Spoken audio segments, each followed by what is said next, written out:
Hi, Phil, Ed2Me here. How do you build a good practical understanding of column subtraction? Let's have a look.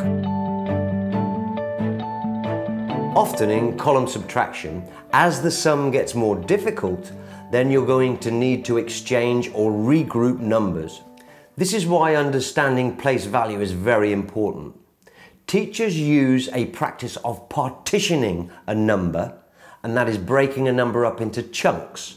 For example, take the number 2, 3, 4. Children need to understand that 4 has the value of 4 units, 3 has a value of 3 tens, and 2 has a value of 2 hundreds. To help children see this practically, teachers use equipment called base 10 equipment or Dean's equipment.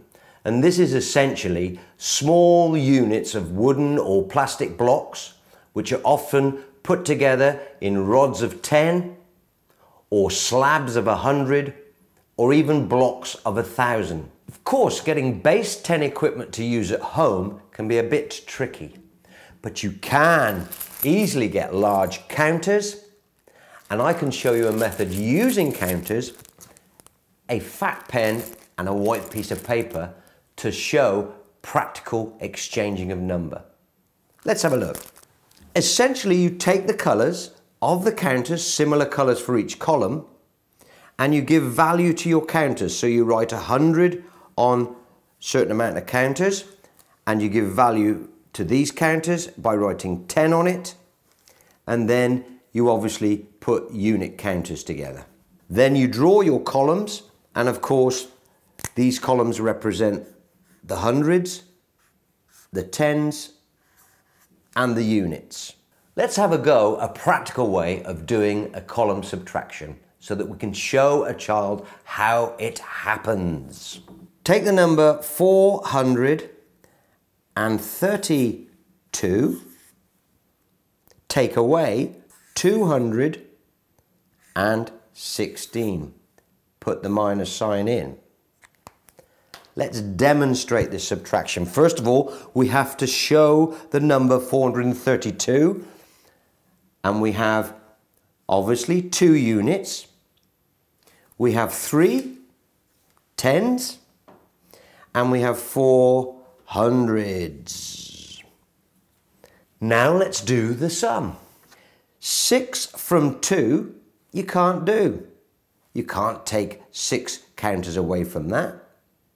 So what you do is you come across to the tens column and you exchange 1 10 for 10 separate unit counters. 2, 4, 6, 8, 2 more, 10. Now you obviously write the 10 that you've exchanged and you cross out and leave 2 tens in the tens column. You can now carry on with the subtraction. 6 from 12, well, the child can physically take away the 6 counters, 2, 4, 6, and count that they are left with 1, 2, 3, 4, 5, 6. Write down the answer. Move over to the tens column. You have the 2 tens there. You've got to take away 1 10, take that away, and you're left with 1 10. And because it's one counter with 10 written on it, this is where the child can see clearly that you write the 1 in the tens column. And that's the value, the place value. Then you continue with the hundreds column. 2 from 4. Take 2 away from 4 and you're left with 2 hundreds. So the answer to this sum, 432 take away 216, is 216. And we've shown that practically. Lots of times, if you can see it and do it, you can understand it. If your child is struggling with this at school, then do it this way. Let them see it. It really helps. Until next time, bye. 8, 10, 15, 20. And if your child gets really good, try and get them to count backwards. 20, 15, 10D. So you can start to put the counters in. There's 3 in there, there's 3 in there, and then there's 3 in there. So 3 sets of 3 objects. Is in a rows by a number of columns. This is an array of 2 rows by 5 columns. 2 times 5 is 10.